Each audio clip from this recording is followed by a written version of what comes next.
सामने आज मुद्दा रखने वाले हैं। पिछले 1.5 या 2 साल से हमारे बीच में पूनम जाटव जी बैठे हैं, जो महर्षि दयानंद यूनिवर्सिटी के अंदर मानसिक और शारीरिक रूप से जो शोषण हो रहा है इनका, अकेले इन्होंने फाइट करी है। छात्र एकता मंच शुरू से इनके साथ जुड़ा हुआ है। आज इस प्रेस कॉन्फ्रेंस के अंदर हमारे साथ छात्र एकता मंच से सुमित आजाद जी हैं, भीम आर्मी से हमारे धर्मवीर जी हैं प्रभारी, और पूनम जाटव जी खुद बैठे हैं। AMS जो छात्र संगठन है हरियाणा के अंदर, उससे प्रदीप रंगा जी बैठे हैं, और मेरी तरफ से संत श्रोमणी गुरुदास महासभा के काफ़ी पदाधिकारी भी आए हुए हैं। तो इस प्रेस कॉन्फ्रेंस के माध्यम से हम आपको ये बताना चाहते हैं, बल्कि पूनम ही अपनी जुबानी से बताएगी कि इसके साथ क्या क्या मानसिक और शारीरिक शोषण हुआ। जो महर्षि दयानंद यूनिवर्सिटी रोहतक के अंदर शिक्षा के लिए पूरे भारत के अंदर मशहूर है, और उसके अंदर आपको ही पता लगे कि यहाँ पर लड़कियों का शोषण किस तरह से होता है, किस तरह से इसकी सैलरी काटी गई, किस तरह से इसके साथ शारीरिक शोषण हुआ, और क्या क्या ऑर्डर्स पूनम के पास हैं। तो इन सब बातों को ध्यान में रखते हुए हमने प्रेस कॉन्फ्रेंस आयोजित की है। ये बात तो हम आपको बताना चाहते हैं कि हमने 12 मार्च को बहुजन संघ में मिलकर एजुकेशन किया था।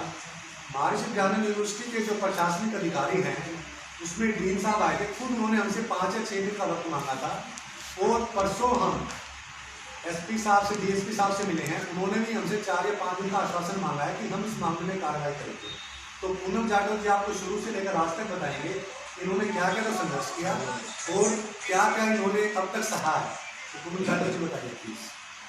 मैं आपको ये बताना चाहूँगी कि मेरे साथ पिछले 2 साल से ये सारी चीज़ें हो रही मेनली, और सबसे पहले क्या था, मेरे को प्रस्ताव रखा गया आरती गर्ग जो कि हेड ऑफ द डिपार्टमेंट रहने हैं फिजिकल एजुकेशन के, कि आप फिजिकली कॉम्प्रोमाइज़ करें। मैंने उस चीज़ के लिए मना कर दिया। उसके बेस पर मेरे साथ काफ़ी चीज़ें घटनाएँ हुई, जैसे कि मेरे को सैलरी टाइम पर नहीं देती, जैसे सैलरी के बिल्स होते हैं वो कंसर्न ब्रांच को टाइम पर देती है। दूसरा, मेरी सैलरी अवैध अनलॉफुल तरीके से काटी गई, जो कि यूनिवर्सिटी में ऐसा प्रोविज़न नहीं है कि एक लेक्चर की कोई सैलरी काट ले, और आने के बावजूद भी मेरे पास लीगल पेपर्स हैं। और तीसरा, मैं कहूँगी कि मेरी जो PhD को बार बार डॉक्टर आरती गर्ग न्यूज़पेपर में भी दे रहे हैं कि फ्रॉड है या गलत एडमिशन है। तो मैं एक बात बताना चाहूँगी, जब कोई बच्चा स्कूल या यूनिवर्सिटी में पढ़ता है तो वो सिर्फ एडमिशन लेने के लिए जाता है। उसका एडमिशन कैसे होगा, कौन सी मीटिंग कब होगी, किसकी जवाबदेही है, वो यूनिवर्सिटी एकेडमिक काउंसिल की जवाबदेही है, वो मेरी जवाबदेही नहीं है। और जहाँ तक मेरे रजिस्ट्रेशन की बात है सर, उन्होंने न्यूज़पेपर में निकलवाया है कि मेरी रजिस्ट्रेशन जो उन्होंने डेट दी है वो गलत है। मेरी रजिस्ट्रेशन 16 मार्च 2019 की है, और नवंबर 2018 की मेरी एडमिशन है। तो उनकी जो प्रेस रिपोर्ट में जो डेट दी गई है वो भी गलत है। और जैसे ही वो हेड बनते हैं 19 और 20 के सेशन में, उन्होंने मेरे को 11 मेमो दिए कि भाई ये वीकली काम करती है, और मेरे अलावा किसी को कोई मेमो नहीं दिया कि ये 5 मिनट लेट आती है। और उन्होंने मुझे कहा कि अगर आप मेरी प्रस्ताव मान लेंगे तो आपका सारा लाइफ स्मूथ हो जाएगी, आपकी सब चीज़ें चलेगी। तो मैंने फिर भी मना कर दिया। उसके बाद मेरे साथ यूनिवर्सिटी में जो बलराज सिंह बल्लू सिक्योरिटी गार्ड हैं, और डॉक्टर आरती गर्ग के कहने पर उन्होंने मुझे जीप में उठवाया यूनिवर्सिटी से, जिसका प्रूफ ये मैं आपको कमेटी की रिपोर्ट है। जो भी फिजिकल असॉल्टमेंट मेरे साथ हुई है, मेंटल हरासमेंट हुई है, अब्यूजमेंट हुई है, जाति के आधार पर कास्ट का है। मेरे को चाहे यूनिवर्सिटी के रूम में बंद कर दिया गया हो, उसमें अकेले, और मैं दरवाजे को तोड़ करके भी बाहर निकली हूँ, जो कि क्रिमिनल एक्ट है। और मेरे को डिफेम करने के लिए बार बार मेरे सहयोगी प्रोफेसर और मेरे गाइड के साथ मेरा नाम जोड़ देते हैं, जो कि सरासर गलत है। और ऑन पेपर्स भी उनको ये बार बार BC वाइस चांसलर के द्वारा जो कमेटी बनी थी, इंक्वायरी कमेटी, जो कि श्री TK शर्मा जी, जिसके रिटायर्ड प्रोफेसर IAS ऑफिसर थे, उनके उसमें बनी थी, और उन्होंने साफ साफ लिख दिया है कि HOD is fault on his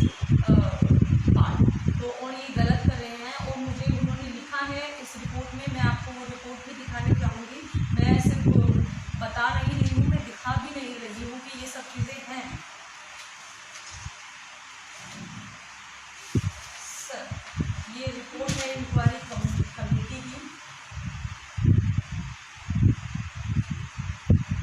जिसमें साफ साफ लिखा है कि आप हायर बॉडी एकेडमिक काउंसिल और यूनिवर्सिटी को चैलेंज नहीं कर सकते हैं। कहें तो मैं आप इसको पढ़ के सुनाती हूँ सर, जिसमें ये लिखा है, in the view of above the committee observe that the action on the part of professor Aarti Garg is stopping her entry to the department are not in according with the best tradition of the teaching.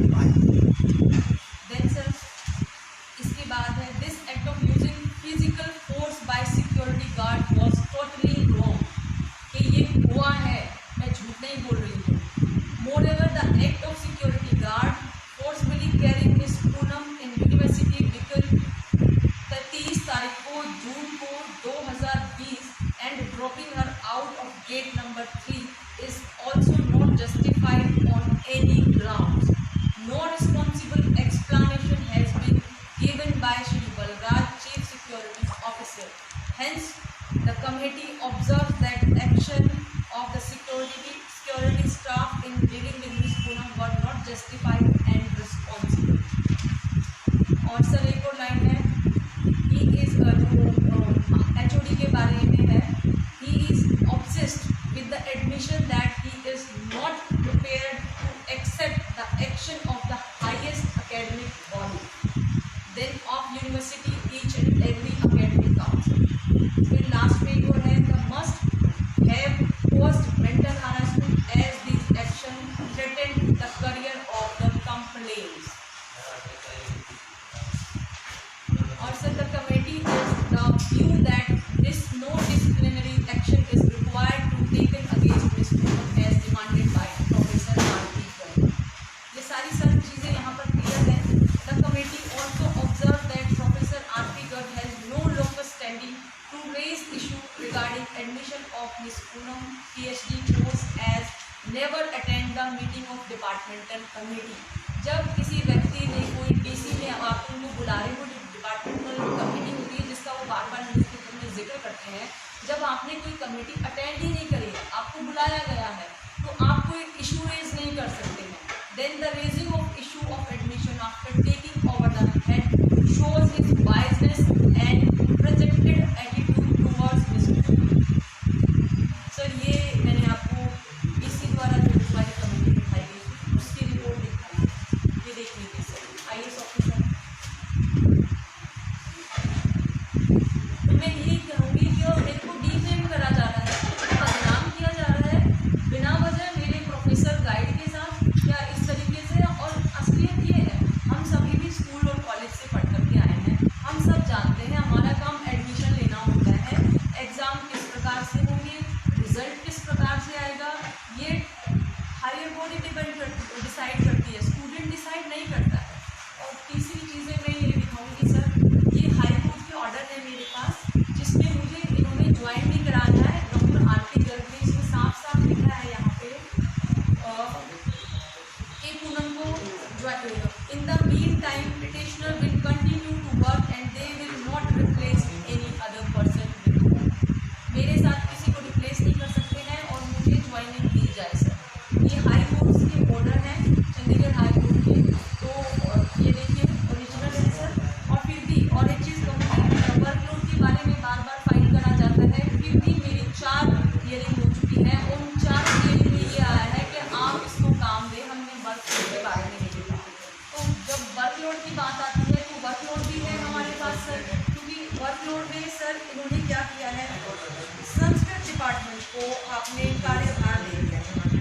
आप ये बताइए, physical education and sports science का department था, योग को मैं पढ़ाती रही हूँ 2019 से और 17 से मैंने वहाँ पे ज्वाइन करा है।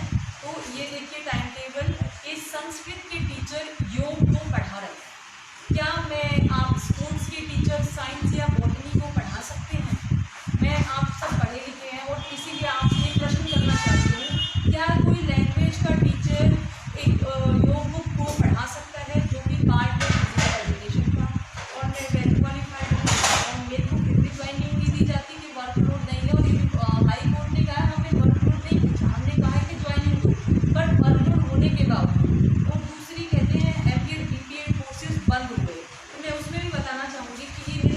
उनके ऑर्डर पहले आए थे और कोर्सेज बाद में बंद किए गए इंटेंशनली कि इसको ज्वाइन ना कराया जाए। जब हाईकोर्ट ने ही ऑर्डर कर दिए कि ज्वाइन कराया जाए तो कोर्सेज बंद करने का मतलब ही नहीं बनता ऐसे। तो ये और मारपीट जो मेरे साथ थी, इसमें मैंने पहले बताया आपको, जो कि बलराज सिंह बल्लू के द्वारा करी गई थी एचओडी के कहने पर। और काफ़ी दफ़ा मेरे साथ दरवाजे पे डिपार्टमेंट में मुंह बंद करके दरवाज़ा बंद कर दिया गया। डिपार्टमेंट में मुझे कमरे में बंद करके डराया और धमकाया भी जाता है कि अगर आप अपना केस वापस नहीं देंगे तो आपको उठा लेंगे, और बदनामी तो कर ही जाती है। लेकिन मैं कोई भी बात रखने के लिए ये कि मुँह से बोल दूँ और बात लिखी जाए, और से न्यूज़पेपर्स में ऐसी बातें मेरे बारे में लिखी जा रही है। लेकिन I have all the legal documents, और मैं आपको ये दिखा रही हूँ कि मेरे पास तथ्य है। और जो आप डेट दे रहे हो न्यूज़पेपर में मेरी रजिस्ट्रेशन की, वो तो मेरी रजिस्ट्रेशन की डेट ही नहीं है, और वो तो मेरे एडमिशन की डेट ही नहीं है। और एक बात पे उन्होंने इशू उठाया था कि मेरे को 5 में से 5.5 नंबर मिले हुए हैं। मैंने RTI के तहत यूनिवर्सिटी से सर्वे निकलवाई थी, और इसके अंदर साफ साफ लिखा हुआ है कि मेरे को बिल्कुल भी नंबर नहीं दिए गए हैं 5 में से 5। आप ये देख सकते हैं, ये रिज़ल्ट जो वो है सर, ये इंटरव्यू का उन्होंने कहा था, एक न्यूज़पेपर में निकलवाया था कि भगत सिंह राठी जो है उन्होंने मुझे 5 में से 5.5 नंबर दिए हैं। आप इसको चेक करें, पूनम डॉक्टर ऑफ श्री श्याम, मुझे एक में 5 में से 5, एक में 5 में से 4 नंबर मिले हैं। तो मेरे को 10 में से 9 मार्क्स मिले आपको, ठीक है। तो फिर मेरे को मिले ही नहीं है नंबर। आपके साथ बात कर कह रहे हो कि यूनिवर्सिटी ने दिया हुआ मुझे, अटेस्टेड है यूनिवर्सिटी के द्वारा, और ये लीगल डॉक्यूमेंट्स हैं। तो मैं ये कह रही हूँ, आप इस तरीके को बदनामी क्यों कर रहे हो, इस तरीके की फेक न्यूज़ क्यों छपवा रहे हो, क्यों मुझे डिफेम कर रहे हो, इस क्या मतलब है। और जबकि मेरे पास सारी चीज़ें हैं, और ये सर मैंने SP को 4 बार एप्लीकेशन दी है, और कल भी मैं एप्लीकेशन लेके आई हूँ। और मेरे को नहीं पता क्या पुलिस किस दबाव में है, किस लिए कार्रवाई नहीं कर रही है। और जो भी वो पेपर दिखाते हैं कि पूनम को दोषी पाया जा रहा है, किस लिए दोषी पाया जा रहा है। मेरे साथ ही मार पिटाई होती है, वो कुछ भी होता है, CCTV कैमरे की फुटेज में रिकॉर्ड भी है। और ये सर ये देखिए, ये असॉल्टमेंट की ये हरकतें भी मेरे साथ हैं, मेरा हाथ दबाया गया है। इतना सब होने के बावजूद भी पुलिस ने मुझे मतलब जो भी मेरे साथ कुछ न्याय ही नहीं हुआ। और दूसरा सर, जाति के आधार पर अब्यूज़ करना कि आप चमार बोलते हो, भेड़नी बोलते हो, क्या तरीका है। और जहाँ तक मैं जानती हूँ, एज पर लो, अगर कोई SC ST एट्रोसिटी के तहत अगर किसी की FIR लॉन्च होती है तो उसके बराबर में एक जर्नल होना चाहिए जिसकी गवाही मौजूद है, जो कि सर मेरे पास गवाही भी है उनकी, और मेरे पास वो पेपर्स भी हैं। जर्नल ने मेरे साथ गवाही दी है कि मेरे सामने इसको जातिगत सूचित गालियाँ दी गई हैं, और कहा गया है कि तुम तो हमारे लोगों की पैदाइश है, क्योंकि तुम्हारे जैसे माएँ हमारे घरों में काम करती थी, इसलिए तुम इतने स्मार्ट हो, अदरवाइज तो तुम तो हमारे देखने के लायक भी नहीं हो। तुम्हारी माएँ हमारे घरों में काम करती थी, और हमारे जीन से तुम्हारे अंदर इस तरीके की बातें की गई है मेरे साथ। और मेरे पास ये लीगल डॉक्यूमेंट्स हैं सारे के सारे। कुल मिला के हम आपको आपके माध्यम से ये बताना चाहते हैं कि यूनिवर्सिटी के अंदर जातिगत आधार पर पूनम जाटव का शोषण हुआ है, क्योंकि पूनम जाटव के पास सभी के सभी डॉक्यूमेंट्री प्रूफ हैं। तो आप ये देख लीजिए कि रोहतक शहर के अंदर प्रशासन में किस तरह मूड बना हुआ है। हमारी मुख्य बहुजन संगठन में भी 4 मांगे हैं। 12 मार्च को भी हमारी ये मांगे थी। पहली मांग ये कि पूनम जाटव को रेगुलराइज नियुक्ति प्रदान की जाए। दूसरी ये कि जितनी भी सैलरीज की रोक रखी है पूनम जाटव जी की, उस सैलरी को तुरंत प्रभाव से इनको दी जाए, क्योंकि पूनम जाटव के ऊपर अपने परिवार की अहम जिम्मेदारी है। घर के अंदर कमाने वाले का केवल यही है। तीसरी ये, जो भी इनके साथ मार पिटाई हुई है उसमें बलराज बल्लू है और RP गर्ग है। RP गर्ग के कहने पर पूनम जाटव के साथ मार पिटाई की गई, इसके साथ फिजिकल असोल्ट किया गया। उन दोनों के ऊपर एट्रोसिटी एक्ट के तहत मुकदमा दर्ज किया जाए। 3 बार पूनम पहले SP साहब का एप्लीकेशन दे चुकी है। 20 को हम लोग हमारे DSP साहब गोरखपाल राणा जी से मिले हैं, और हमने उनसे रिक्वेस्ट किया है कि इन दोनों के ऊपर एट्रोसिटी एक्ट के तहत मुकदमा दर्ज करके इनको जेल के अंदर डाला जाए। और चौथी मांग हमारी ये है कि कि इसके बाद नियुक्ति के बाद एट्रोसिटी एक्ट के बाद, क्योंकि 12 मार्च को जो हमारा एजुकेशन हुआ था, हमने उस दिन ये भी कहा था कि आने वाले वक्त में अगर इन्होंने हमारी मांगे नहीं मानी तो हम लोग बड़ा प्रदर्शन करेंगे। वो एक मात्र ट्रेलर था। डीन साहब हमें आके कहते गए थे कि हमें 5 दिन का वक्त दे दीजिए, हम इनकी सैलरी तुरंत प्रभाव से रिलीज कर देंगे, हम इनको ड्यूटी भी दे देंगे और हम आरटी करके ऊपर कार्रवाई करेंगे। तो पत्राचार मंत्रों से मैं बताना चाहता हूँ कि ना तो यूनिवर्सिटी के वीसी ने कोई अब तक इनके लिए कोई भोजपुरी वर्ग के लेवल में कदम उठाया है। दूसरा, डीन साहब की भी टाइमलाइन खत्म हो चुकी है। और तीसरा, अब तक रोहतक के प्रशासन ने मुकदमा दर्ज नहीं किया। तो धर्मवीर जी हैं और सुमिता जी छात्र एकता मंच से हैं, एएमएस में प्रदीप भाई बैठे हैं। मैं धर्मवीर जी को कहूँगा कि कुछ बताएं कि अगली रणनीति हमारी क्या है अगर ये लोग प्रशासन और एमडीयू कोई कार्रवाई नहीं करते। तो धर्मवीर जी बताइए क्या करना है आपको। धन्यवाद पत्रकार बंधुओं। यह जो पूनम जाटव का जो मामला है, यह भारत की हर महिला की पीड़िता है, दुख है, जो आपके माध्यम से देश के सामने आ रहा है। और इस मामले में बिल्कुल पूनम जी के साथ जाती हुई है। और जिस दिन डीन से मिले थे उस दिन 12 मार्च को मैं भी मौके पर उपस्थित था। जो भी उन्होंने आश्वासन दिया वह बिल्कुल झूठ साबित हुआ। उन्होंने कोई एक्शन नहीं लिया। और जो पूनम जी के साथ जाति के ऊपर जो वीसी ने ही खुद, एमडी यूनिवर्सिटी ने ही, प्रशासन ने ही जो कमेटी बनाई, उस कमेटी की रिपोर्ट को भी नहीं माना और ना ही उस पर एक्शन लिया। केवल एक्शन लिया तो एक लिया कि एचओडी था जो, उसको एचओडी से हटा दिया, उसका वहाँ से ट्रांसफर कर दिया, केवल इतना। इसका मतलब अपना आप में ये साबित करता है कि कहीं ना कहीं मिस्टर गर्ग गलत थे और पूनम ठीक थी। और जब उन्होंने ये मान लिया कि गलत है, पर उसके बावजूद उसको तो दंडित केवल इतना किया कि भाई उसको ट्रांसफर कर दिया। पूनम जी के साथ बिल्कुल भी न्याय नहीं किया, ना तो इनको जो है बकाया सैलरी पे की, ना ही इनको कंटिन्यू किया। अब उसके बाद हाई कोर्ट की जो डायरेक्शन है वो भी बिल्कुल जो है, हाई कोर्ट को भी ये लोग नहीं मानते। हाई कोर्ट ने जो डायरेक्शन दिया है उसमें भी इन्होंने ना तो उसको ज्वाइनिंग दी, ना बकाया सैलरी दी। और जहाँ तक फिजिकल हरासमेंट का जो मामला है, इनके साथ मारपीट की है, उसका जो है सीसीटीवी फुटेज में रिकॉर्डेड है, जो गेट पे सिक्योरिटी के द्वारा इनके साथ मारपीट की।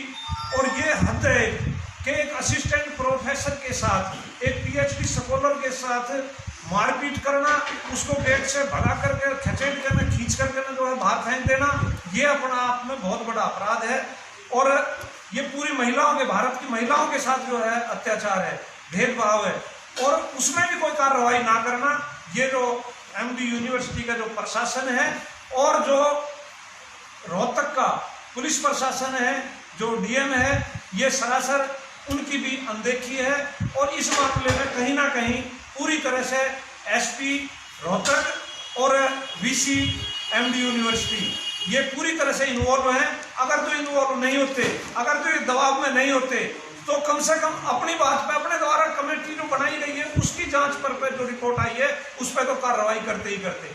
और जब एक महिला के साथ उत्पीड़न हुआ है, मारपीट हुई है, तो और कैमरे में रिकॉर्डेड है, गवाह हैं, और उसके बाद एसपी के द्वारा एफआईआर दर्ज करने के निर्देश नहीं देना, अपने आप में लगता है कि ये कहीं ना कहीं बहुत बड़ी मिलीभगत है, साजिश है। और इस साजिश का बहुत जल्दी पर्दा उठेगा इस साजिश से, क्योंकि इसके अलावा भी और बहुत सारे मामले हो सकता है। जब अगर जो पूनम को न्याय मिलेगा तो आप देखना और लड़कियां और महिलाएं भी अपनी आवाज को बुलंद करेंगी। और यदि इसमें न्याय नहीं मिला तो हम प्रशासन है, क्योंकि हम संविधान को मानने वाले आदमी है, लोकतंत्र को मानने वाले आदमी है, और संविधान के माध्यम से जो भी संवैधानिक संस्थाएं हैं, हम हर जगह जो है पूनम की आवाज उठाएंगे।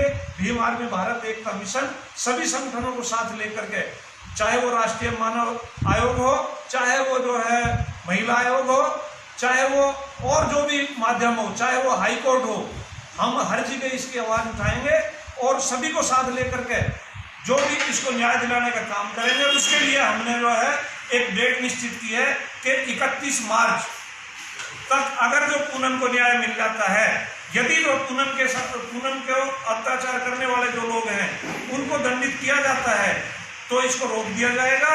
अदरवाइज 31 मार्च को बहुत बड़ा आंदोलन होगा और जो भी प्रयास, जो भी हर संभव हो सकेगा, हम हर वो काम करेंगे, चाहे वो किसी भी हद तक हमें जाना पड़े, क्योंकि हम न्याय को मानने वाले हैं। पहले हम न्याय के माध्यम से, संविधान के माध्यम से जो भी रास्ते हैं उनको अपनाएंगे, और उसके बाद अगर जो बिल्कुल जो सारे डॉक्यूमेंट चीख करके कह रहे हैं कि पूनम के साथ ज्यादती हुई है और इसके साथ अत्याचार हुआ है, और उसके बावजूद भी इसको न्याय नहीं मिलेगा, तो जो भी हम कर सकते हैं वो हर कार्य हम करेंगे। पूनम को न्याय दिला के छोड़ेंगे, इसकी जो बकाया सैलरी है वो भी इनको दिलवाएंगे और इनको कंटिन्यू भी करवाएंगे। यही हमारा सबका आज निर्णय है। सुमिता जी आज बैठे छात्र एकता मंच से हमारे साथ। देखिए, इस पूनम के मामले को जब से हमारे संज्ञान में आया है, पिछला 2 साल पुराना मामला है। 2 साल से पूनम का हरेसमेंट चल रहा है डिपार्टमेंट के HOD को गर्ग द्वारा, और पिछले साल कोरोना के बाद यूनिवर्सिटी खुलती है तो 2 जुलाई को ये मामला खुलता है। उससे पहले 2 जुलाई से पहले लगातार 4 बार, यानी कि लगातार उससे पहले 4 दिन तक पूनम को गेट से वापस मारपीट कर भगाया जाता रहा। उसके बाद ये मामला यूनिवर्सिटी खुली थी, ना कोई स्टूडेंट थे ना स्टूडेंट ऑर्गेनाइजेशन कोई काम करे थे उस तरीके से। हमें मामला पता चला, मामले को पता चलने के बाद हमें अफसोस हुआ और हैरानी भी हुई कि यूनिवर्सिटी के अंदर इतना भी डेमोक्रेटिक स्पेस खत्म हो गया कि कोई प्रोफेसर या कोई शोधार्थी, कोई स्कॉलर अंदर जाए अपने डिपार्टमेंट में अपना काम कर सके। उसके बाद मैं खुद पूनम से मिला, उसके बाद पूरे मामले को जाना, सुना। उसके बाद हमने कार्रवाई के लिए अगला कदम उठाया, जिसमें ये था कि 2 जुलाई को हमने पूनम को बोला कि हम साथ चलेंगे आपके, पहले आप जाओ कि आपके साथ कैसा व्यवहार करते हैं। पूनम ने हमारे आने से पहले ही वहाँ जाने का फैसला लिया और तब तक हम वहाँ पहुँचे। गेट नंबर 3 जो PGI की तरफ गेट है, उस गेट तक हम पहुँचे। उससे पहले पूनम को गेट से पकड़कर घसीटा जा चुका था। उसकी थाई पर निशान थे, जो हमारी महिला साथी थी उन्होंने वो खुद चेक किए थे, उनके फोटो भी लिए गए थे, हो सकता है मिल जाए आज भी वो। उसके बाल भी नोचे गए थे। जब हम उसके साथ हम आए, वो एक तरफ खड़ी होकर रो रही थी। हमने उसको दोबारा बोला कि तुम दोबारा फिर जाओ, हम उसके साथ गए। वो वीडियो आज तक भी हमारे पास मौजूद है, जब हम सभी मिलकर उस गेट के बाहर खड़े थे, गेट के बाहर बैठे थे, जिस गेट से पूनम को अंदर नहीं जाने दिया था। उस दिन 2 जुलाई के मामला प्रकाश में आया, जिसके बाद मीडिया ने उसको उठाया और प्रशासन को लगा कि हाँ अब बात आगे बढ़ेगी। उसके बाद आगे बढ़ने के बाद यूनिवर्सिटी प्रशासन हमें जानता है, हमारे संघर्षों को भी जानता है यूनिवर्सिटी के अंदर पिछले 8 साल में क्या रहा है, तो इसलिए यूनिवर्सिटी प्रशासन ने इसके ऊपर एक्शन लेना जरूरी समझा। उसके बाद जो इस पूरे मामले में घटनाक्रम में शामिल था वो बलराज सिंह बल्लू था और RP गर्ग था। RP गर्ग के कहने पर बलराज सिंह बल्लू ने इसको पिटा, गेट पर घसीटा। उसके बाद जब उसके 8-10 दिन बाद हम इस मामले को लेकर VC के पास ज्ञापन देने गए, वहाँ भी बलराज सिंह बल्लू ने हमारे साथ बदतमीजी की। वहाँ भी COP से हमें पकड़कर बाहर निकाला गया। जब हमने उसका प्रतिरोध किया, हमने उसका विरोध किया कि तेरी औकात क्या, हमें अधिकार भगाने की, तू है कौन। उसके बाद उस रजिस्ट्रार ने आगे हमारा ज्ञापन पत्र स्वीकार किया। मामले को बढ़ता देखकर यूनिवर्सिटी ने कमेटी गठित की। TK शर्मा इसके अध्यक्ष थे, वो रिटायर्ड IPS ऑफिसर। उस दबाव में उस बड़ी कमेटी की रिपोर्ट, ये मामला 10 महीने पुराना है, जुलाई का मामला है जब हमारे सामने आया, मामला ओपन हुआ। उसके बाद 3 महीने के अंदर वो जो कमेटी बनाई गई थी उसने अपनी रिपोर्ट सौंपी, जिसको पूनम को दिया तक भी नहीं गया। पूनम को जो जिसका मामला है उसको रिपोर्ट यूनिवर्सिटी ने नहीं दी, उसको लीगल एडवाइस के लिए भेज दिया गया। बार बार VC से मांगते रहे, रिपोर्ट दो। वो रिपोर्ट इसलिए पूनम को नहीं दी क्योंकि वो रिपोर्ट पूनम के फेवर में थी। वो रिपोर्ट चीख कर ये कह रही थी कि हाँ, जो पूनम ने आरोप लगाए हैं गर्ग के ऊपर या जो असॉल्टमेंट का आरोप लगाए हैं वो सच्चे हैं, इसलिए उसको रिपोर्ट नहीं दी गई। वो जब बार बार पूनम ने उस RTI लगाते रहे, उसके बाद वो दिसंबर में जाकर पूनम को रिपोर्ट सौंपते हैं। दिसंबर में रिपोर्ट आ जाती है, दिसंबर में पूनम को रिपोर्ट मिलती है। रिपोर्ट आने के बाद भी 3 महीने गुजर जाते हैं। उसके बाद भी उस रिपोर्ट के आधार पर कोई कार्रवाई नहीं की जाती। मतलब कि इतने दिन पुराने हो गए, 7 महीने रिपोर्ट को आए हुए हो गए, लेकिन फिर भी जब मामला दोबारा उठता है तो उसके बाद ही गर्ग के ऊपर एक्शन होता है। और एक्शन भी सिर्फ इतना ही होता है कि उसको HOD पद से हटा दिया गया। ये हटाना, लगाना, हरेसमेंट कमेटी की रिपोर्ट की जांच करना यूनिवर्सिटी का लेवल का स्तर का है, लेकिन जो गेट पर पकड़कर घसीटा गया, मारा पीटा गया, उसकी जांच यूनिवर्सिटी कमेटी ने आज तक ना तो की है, ना उसके पक्ष में कोई मतलब कि जो पुलिस के पास कोई FIR दर्ज कराई है। इस मामले के बाद जब 12 तारीख को प्रोटेस्ट रखा गया, 12 तारीख के प्रोटेस्ट में डीन को ये बोला गया था कि भैया आप इसके ऊपर कार्रवाई कीजिए, देखो कमेटी की रिपोर्ट है पूरी पूनम के पक्ष में, अगर आप फिर भी नहीं करोगे तो ठीक बात नहीं होगी। 16 तारीख तक का टाइम प्रशासन को दिया गया था। 16 तारीख को मैं खुद जाके डीन से मिला। डीन का कोई संतोषपूर्वक जवाब नहीं था। यही कहना था कि जो जॉब को लेकर था कि संस्कृत वाले ही पढ़ाएंगे, संस्कृत वाले योग पढ़ाएंगे, क्योंकि संस्कृत के अंदर भी मतलब एक प्राचीन इतिहास की बात होती है, वेदों की बात होती है, और योग के अंदर भी वही चीज़ें हैं। ये उनका लॉजिक था और बड़ा ही भद्दा लॉजिक है, क्योंकि योग अपने आप में एक अलग से साइंस है और संस्कृत अपने आप में एक लैंग्वेज का विषय है, वो बिल्कुल मैच नहीं करते हैं। और ये सिर्फ इसीलिए किया गया है, जो फिजिकल एजुकेशन डिपार्टमेंट से योग को अलग कर दिया गया। पहले फिजिकल एजुकेशन डिपार्टमेंट और योग साइंस डिपार्टमेंट एक ही थे, फिजिकल के टीचर योग को पढ़ाते थे, लेकिन पूनम को कहीं जॉब ना देनी पड़ जाए, इसलिए योग को फिजिकल एजुकेशन डिपार्टमेंट से अलग करके संस्कृत वालों को दे दिया है। तो बनता मतलब कि जो भी लोग देख रहे हैं, जो सुन रहे हैं, यही आप थोड़ा खुद से सवाल करें, क्या फिजिकल योग को पढ़ाए वो अच्छा है या संस्कृत योग को पढ़ाए वो अच्छा है। ये सारा काम सिर्फ इसीलिए किया गया है ताकि पूनम को नौकरी ना दी जाए। दूसरा, जो पूरे मामले को लेकर जो विपक्ष है, पक्ष है, विपक्ष है, दोनों तरफ से हैं। जो विपक्ष की तरफ से आ रही है PhD फ्रॉड है, सब कुछ है, सेक्सुअल हैरेसमेंट कमेटी की रिपोर्ट मिनिस्ट्री ने जारी की है, उसके अंदर पूरा मामला न्यूट्रल कर दिया उन्होंने। पूनम ने जो आर्थिक करेक्टिव का आरोप लगाए थे कि उन्होंने मेरा शारीरिक शोषण किया है, उसकी रिपोर्ट भी आई है। उस रिपोर्ट के अंदर गर्ग ने मिलकर प्रशासन के साथ उस कमेटी की रिपोर्ट को न्यूट्रल किया कि ऐसा कुछ नहीं हुआ है, हाँ और टॉर्चर हुए। ऐसा है कि आप सबके सामने तथ्य पेश किए जा चुके हैं, रिटर्न प्रूफ है। 12 मार्च को हमने एजुकेशन किया था, जिसके अंदर हमारी तरफ से AMSO प्रदीप भाई, सुनीता जी, आप तो शुरू से इस मामले से छात्र एकता मंच के अध्यक्ष हैं, तो पिछले 1.5-2 साल से देखते चले आ रहे हैं। और आखिर में हम यही कहेंगे कि हमारी है मुख्य रूप से मांगे कि पूनम जाटव को नियुक्ति प्रदान की जाए। दूसरा, इसकी सैलरी तुरंत प्रभाव से लागू करी जाए। तीसरा, RP गर्ग और फलराज जो सिक्योरिटी इंचार्ज है बंधु, उसके ऊपर एट्रोसिटी एक्ट के तहत मुकदमा दर्ज किया जाए। हमने SP साहब को, DSP साहब को रिटर्न में कंप्लेन दी है थर्सडे को, 3 बार पहले दे चुके हैं। अगर वो एट्रोसिटी के तहत मामला दर्ज नहीं करते हैं तुरंत प्रभाव से, हम उनको 5-7 दिन का टाइम, और हम रिक्वेस्ट आपके माध्यम से रिक्वेस्ट कर रहे हैं कि आप इनका मुकदमा दर्ज करके उनको जेल के अंदर डालो।